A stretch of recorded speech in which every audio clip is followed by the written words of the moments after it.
And they're off for the 2022 Cazoo Derby. Nahani misses the break and is scrubbed along.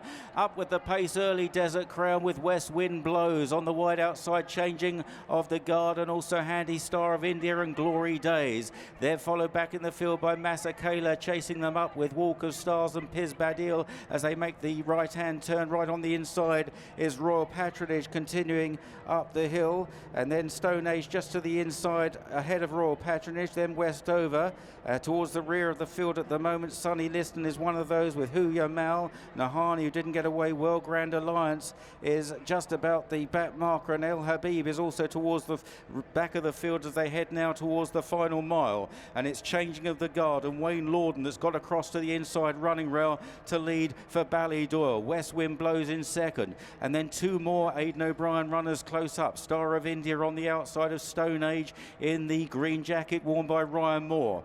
They're followed then by Glory Days on the outside. Desert Crown in a pretty good position, about 5th or 6th. Royal Patronage on the inside. Westover in a pink cap towards the inner as they continue to make a left-hand turn, just about reaching the highest point of the course now. Walk of Stars is in the midfield. Piz Badil is out wide of runners, and then behind these Huya Mal towards the inside. Nation's Pride in the all-blue out wide. Masakela, Sunny Liston, and then towards the rear El Habib is right out the back, and Grand Alliance has been in the rear throughout the contest as they run on down the hill, and Nahani remains at the rear of the field as well, but it's changing of the guard as they tumble down towards Tattenham Corner, approaching the left-hander. Changing of the guard from West Wind Blows. Stone Age in 3rd, Star of India in 4th, and then Royal Patronage. Desert Crown travels well on the heels of the leaders under Richard Kingscote, and they're followed by Glory Days and Huya Mal. Changing of the guard is challenged by West Wind Blows. Stone Age in 3rd, Desert Crown, blue jacket, yellow cap,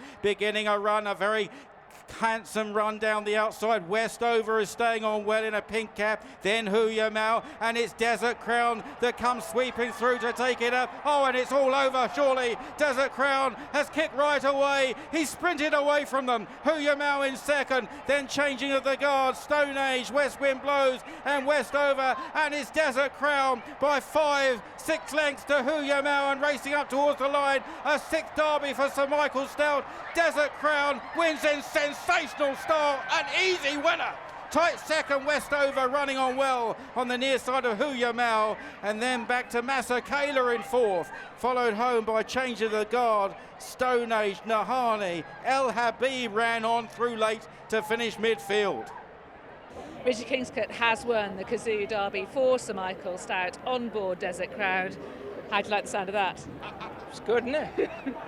No, he was very good today, and he was very smooth, and for a horse that's only run twice, he was very professional, took all the prelims beautifully, and I was really pleased with him. He was ridiculously impressive everywhere, I thought. You mentioned the prelims. There were lots of horses kicking out, messing around in front of him. He just didn't turn a hair. No, every time I've sat on him, he's been very calm, and today was no exception, and I couldn't fault him. He went to start, then fireworks went off, and he was a lovely ride. So as the stalls opened, talk me through from start to finish there. Yeah, so he jumped really well. He does have a hood in the stalls, and he was out really well. So Michael was keen for me to try and take a reasonable pitch. I was hung out a little wide once we crossed over. It took a little time. Went till the 7. I was able to slide one off the fence, and from there he was very comfortable. Came down the hill really well balanced, and changed leads over the road, and off he went to top gear. I probably getting there a little soon, but meant I was able to fill him up. You set Cell 2 out, just how well he was travelling.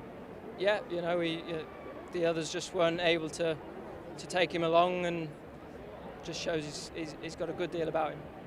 How do you feel, how would you quantify the improvement from the Dante to here? Because after the Dante, Sir Michael was talking about that small hold-up he had in February, and we were all expecting some improvement. Did you feel that? Yeah, I think he was a bit more push-button today. He was a lot more alert through the race. Everything I asked of him, I got pretty straight away. York just took me a little while to wind him up, but today was much more solid and alert. And going forward for the rest of his career, do you feel he'll be effective at 10 as well as 12? What do you think this horse is? Well, he does have gears. He got to the line row out. Honestly, I I couldn't pigeonhole him to either. He's very likeable and got a lot of class. So the rest is up to Sir Michael. He knows better than me. Let's talk about you. You have now added Sir Michael Stoute for a 6th time onto the Roll of Honour, and the jockeys that have managed to do that are Walter Swinburne, Johnny Murtagh and Kieran Fallon, and you're now in that band. How does that feel for you? Yeah, I think it's quite surreal. As a jockey, maybe you don't see yourself amongst jockeys like that, and it's only through support of other people that we are able to do it. And I think it took a lot of guts for Sir Michael and the owner to maybe stick with me, being a derby as it is. So I'm very grateful to them for supporting me and letting me ride a very good horse. When you say guts, why do you say that? Because it was just inverted commas your second ride in the derby? No, because I'm not a champion jockey. I'm not Ryan Moore. I'm I guess I've had a good career, but I've not had a starlit career, and I think it takes a lot of support for them to not look elsewhere. I think they're recognising how tactically astute, how incredibly calm you are, and thinking that you're the man for the job on the bid day, I'd have thought. Yeah, which in the last 2 years being supported by the likes of Sir Michael gives you confidence as a rider, and I think it's done me good. Is there anyone else you'd like to thank? Because obviously Tom Dascombe was a great supporter of yours, and he stepped forward this morning to say how much he was hoping that you'd be able to pull this off. Look, Tom has been great to me throughout my career. He's been a rock. He's really had my back for a long time, and he got the ball rolling, and he gave me a huge amount of confidence as a young man. And yeah, there's honestly so many people that have got me here. Too many to thank, but my wife for putting up with me, my agent for 15 years has looked after me and done a fantastic job, and I'm grateful to everyone that's helped me along. Well, you've worked really hard for this, Richard. You absolutely deserve it, and I hope you get much, much more as well. Well done. Thank you very much. Sir Michael Stoute has won his 6th derby, the Cazoo Derby with Desert Crown. Many, many congratulations. You've done a round of interviews, but I'm going to beg you to talk about this race once more. I suspect you'll enjoy it because he won so impressively. Yes. I was very comfortable from the time he got to the top of the hill, and he's a lovely athlete. He came very smoothly down the hill, and he's got a lot of talent. I was really impressed with him in the preliminaries. As well. Yeah, he's got a good mind, very calm.